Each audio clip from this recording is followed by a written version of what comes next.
नमस्कार दोस्तों, हिंदी साहित्य चैनल पर आप सभी दोस्तों का स्वागत है। दोस्तों, आज के इस वीडियो में हम बात करेंगे राजस्थान किसान आंदोलन के तहत जो बूंदी किसान आंदोलन हुआ था उसके बारे में आज विस्तार से चर्चा करने वाले हैं। दोस्तों, पूरी डिटेल से आपको हर तरीके से समझाएंगे इस आंदोलन में क्या क्या हुआ था, क्या क्या कारण थे, कब शुरुआत हुई थी और क्या प्रमुख घटनाएं इस आंदोलन में हुई। इससे पहले भी हमने दोस्तों बिजोलिया किसान आंदोलन और बेंगो किसान आंदोलन के बारे में भी वीडियो अपलोड कर दिए हैं, उनके जो प्रश्न भी डाल दिए हैं, तो आप वो भी आप देख लीजिएगा। तो दोस्तों, बूंदी किसान आंदोलन जिसकी शुरुआत 1922 ईस्वी में हुई थी और ये जो आंदोलन है बिजोलिया किसान आंदोलन से भी प्रभावित था, क्योंकि इस बिजोलिया किसान आंदोलन 1897 से 1941 ईस्वी तक चला था। तो इसकी शुरुआत 1922 में चली, तो इसके समकालीन वो बिजोलिया किसान आंदोलन भी चल रहा था। तो बेंगू किसान आंदोलन और बूंदी किसान आंदोलन पर बिजोलिया किसान आंदोलन का प्रभाव पड़ा था। तो दोस्तों, इसकी शुरुआत हुई थी 22 को और बेंगू किसान आंदोलन की शुरुआत हुई थी 1921 को। इनको थोड़ा साथ साथ में आप याद कर लिया करो ना, 1921 को, और इसकी शुरुआत हुई थी 1922। तो ये दोनों क्रमानुसार है, 21-22। अब ये बरड़ है, एक ध्यान दीजिए कि बूंदी किसान आंदोलन का दूसरा नाम ये भी है कि बरड़ किसान आंदोलन। बरड़ किसान आंदोलन एक बार परीक्षा में पूछा भी गया था। ये बरड़ है जो ये बूंदी जिले के दक्षिण में बिजोलिया के पास का पथरीला भूभाग है ना। तो वहाँ का क्षेत्र है वो बरड़ कहलाता है और यहाँ पर जो प्रमुख आंदोलन यहाँ से जो हुआ था, बूंदी का जो आंदोलन है उसको बरड़ किसान आंदोलन भी कहते हैं। अब इसका जो मोटा मोटा जो नेतृत्व था वो नैनू राम शर्मा ने किया। दोस्तों, अब हाड़ौती का कोई भी क्षेत्र आ जाए तो आपको पता है कि नैनू राम शर्मा का नाम सबसे आगे रहता है। बूंदी किसान आंदोलन की एक खास बात ये है मित्रों कि जो भी किसान आंदोलन हुए वो जागीरदारों या सामंतों के खिलाफ हुए थे, है ना। और ये जो आंदोलन है ना, इनके खिलाफ न होकर राज्य के प्रशासन के विरुद्ध था। अब देखिए, ये प्रशासन क्या था, सीधी सीधी बात है कि अंग्रेज थे, है ना। अंग्रेजों के जो अधिकारी है वो मनमानी करते थे, हर प्रकार की मनमानी करते थे, भ्रष्टाचार करते थे। तो यहाँ का जो किसान आंदोलन हुआ था वो जागीरदारों और सामंतों के खिलाफ न होकर राज्य के प्रशासन के विरुद्ध हुआ था। ये विशेष तौर पर आप याद रखना।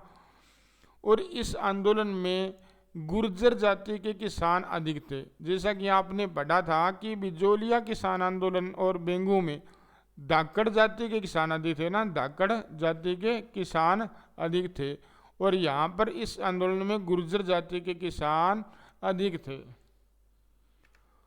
तो ये जो बूंदी किसान आंदोलन है ये हुआ क्यों, इसके क्या क्या कारण थे, इस पर चर्चा करेंगे। दोस्तों, इसकी शुरुआत तो आपको मैंने बताई दी कि कब हुई थी, 1922 को। ये बार बार आप याद रखा करो, परीक्षा में इन आंदोलनों से संबंधित जो सन है वो पूछे जाते हैं, है ना। तो इसको वैसे भी आप सीधा याद रख सकते हो। कैसे, एक तरीका आपको बता ही देता हूँ मैं वीडियो में, कि जैसे सरदार लोग है ना, सरदार भाई जो अपने भाई या दोस्त को बाई कहकर पुकारते हैं ना, आपने सुना होगा बाई कहकर, है ना। तो बाई, जैसे गुरुद्वारे में बाबा जी का जो लंगर है या प्रसाद बन रहा था, तो एक दोस्त है ना, वो दूसरे को कहता है बाई बूंदी दई, क्या दई, बाई बूंदी दई। तो इस बाई से 1922 आप बना लेना। आपको सिर्फ याद रखना है कि बूंदी वाली बात सर ने बताई थी, कि जो गुरुद्वारे वाली बात बताई थी, बाई बूंदी देना, प्रसाद देना। तो ये बूंदी और बाई, इनका कनेक्शन आपको देना 1922 से। ये सन भी याद हो गया दोस्तों। अब देखिएगा बूंदी किसान आंदोलन के कारण क्या थे। एक तो यहाँ पर जैसे बिजोलिया में 84 प्रकार के कर लगाए गए थे, यहाँ पे 25 प्रकार के कर थे। एक बात तो ये, अधिक भू राजस्व उन किसानों पर लाद दिया गया। बेगार प्रथा यहाँ पर भी प्रचलित थी। युद्ध कर भी यहाँ लगाया जाता था। भ्रष्टाचार का तो पूछो ही मत, इतना भ्रष्ट सिस्टम था कि अंग्रेज अधिकारी बहुत ज़्यादा मनमानी करते थे। कोई भी रिपोर्ट करनी होती थी किसानों के खेतों की या किसी भी उत्पादन की, तो ये गलत रिपोर्टिंग करते थे। कैसे? जैसे अंग्रेज अधिकारी जो गांव में आते थे और जैसे ज़मीन वगैरह कोई घर बार की जो रिपोर्ट ले जाते थे, जैसे किसी के पास 10 बीघा ज़मीन है तो उसकी 15 बीघा लिख दी, किसी ने कहा कि हमारे पास 20 बीघा ज़मीन है उसकी 25 बीघा लिख दी। और यहाँ तक कर लिया कि घरों के अंदर पशु तक गिने जाते थे कि कितने आपके घर में 10 पशु है तो यहाँ पे 20 पशु लिख दिए अंग्रेज अधिकारियों ने। तो उन पर टैक्स लगता था और इन्हीं टैक्सों के नीचे किसान दबते जा रहे थे, बहुत दुखी थे किसान। तो ये भ्रष्टाचार के कारण ये इस आंदोलन की खास बात ये रही थी कि ये जो आंदोलन था ये जागीरदारों या वहाँ के राजाओं के खिलाफ नहीं था, ये जो राज्य के प्रशासन के खिलाफ था। ये बड़ी विशेषता थी, आपको मैंने बताई। और ये राज्य का प्रशासन कौन था? अंग्रेज थे, है ना। ठीक है दोस्तों, चलिए, ये तो कारण थे इस आंदोलन के। अब क्या होता है इस आंदोलन में, आगे चलते हैं।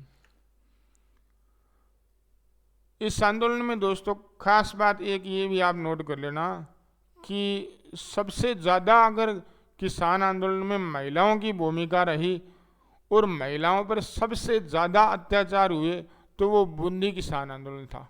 ये ध्यान रख लेना आप। अंजना देवी चौधरी का नाम सबसे पहले आता है।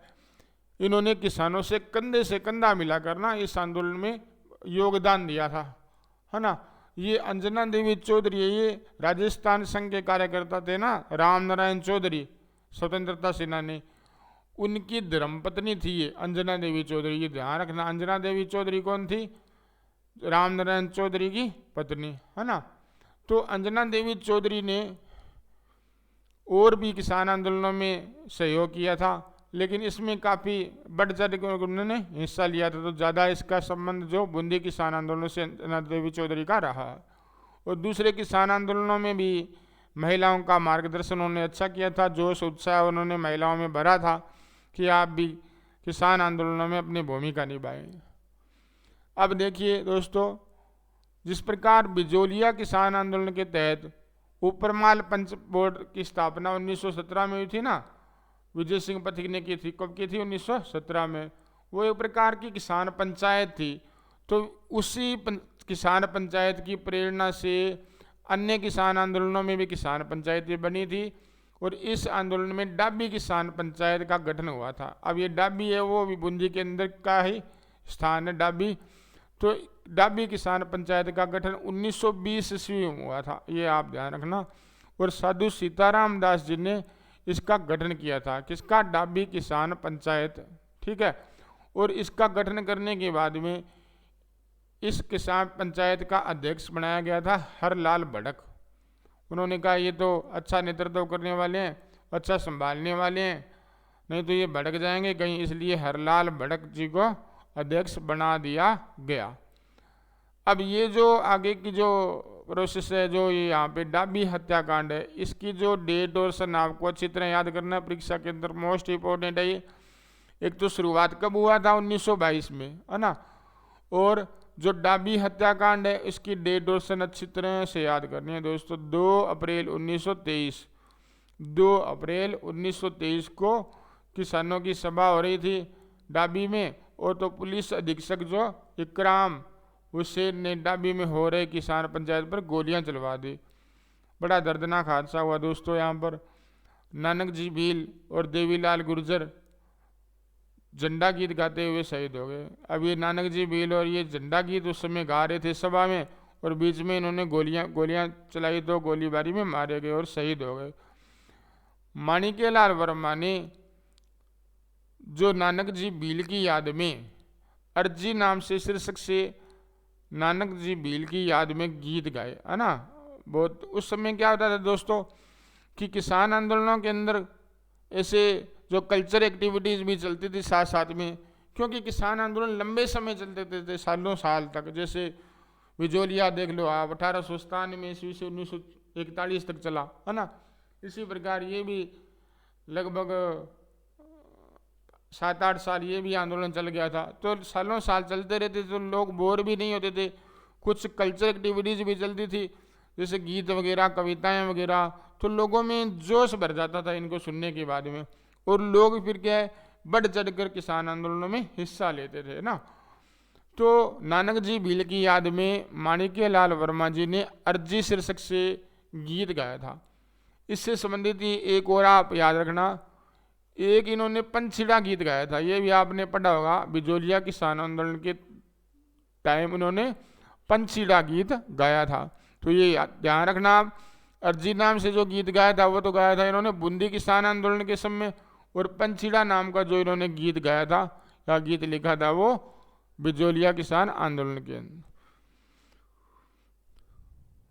देखिए दोस्तों, भंवरलाल स्वर्णकार ये भी इन्होंने भी काफी सहयोग किया था इस आंदोलन में। प्रज्ञा चक्षु ने भी अर्जी नामक लोक गीत बनाया था उस समय, है ना। ये भी आप थोड़ा ध्यान रखिएगा। अब देखिएगा दोस्तों, इसके अलावा भी इसके बाद में क्या हुआ, जो डाबी हत्याकांड होने के बाद की आगे की प्रक्रिया देखिए आप, कि बूंदी राज्य ने कैसे न कैसे करके मजबूरी में एक जांच आयोग भी बिठाया था, है ना। तो क्या हुआ था उस समय कि किसानों और राजस्थान सेवा संघ ये मांग करने लगे थे कि जांच आयोग भेजा जाए। तो बूंदी के शासक महाराजा प्रताप सिंह और पंडित राम प्रताप और लाला भैरोलाल नाम के 3 सदस्य थे। तो एक जांच आयोग इन्होंने बिठाया था, है ना, लेकिन किसानों ने नकार दिया इसको, इसका बहिष्कार कर दिया। अब क्या हुआ, थोड़े दिनों बाद में 19 मई 1923 को नैनू राम शर्मा को जेल में डाल दिया गया और आंदोलन धीमा बढ़ गया। अब क्या है कि जो आंदोलन नेतृत्वहीन हो गया, तो इसका नेतृत्व करने वाले में नैनू राम शर्मा थे, उनको जेल में डाल दिया, और करते करते 1927 में आंदोलन खत्म हो गया दोस्तों। अब देखिए एक बात आपको बताता हूँ, 1927 में 3 बातें आप ध्यान रखना। ये इसका बड़ा फैक्टर क्या था कि आपने पढ़ा होगा कि राजस्थान सेवा संघ था ना, जो राजस्थान सेवा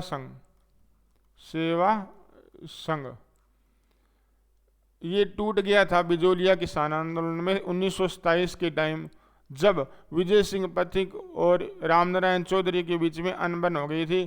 तो 1927 में एक बड़ी बात तो ये हुई कि विजय सिंह पथिक है, उन्होंने बिजोलिया किसान आंदोलन से अपने खुद को अलग कर लिया था, और राजस्थान सेवा संघ का विघटन भी 1927 में हुआ था, और बूंदी किसान आंदोलन यहाँ पर भी ये आपस में उलझ पड़े, तो राजस्थान सेवा संघ जो वो विघटन हो गया उसका, तो ये आंदोलन भी 1927 में खत्म हो गया। ये 3 बातें आप याद रखना।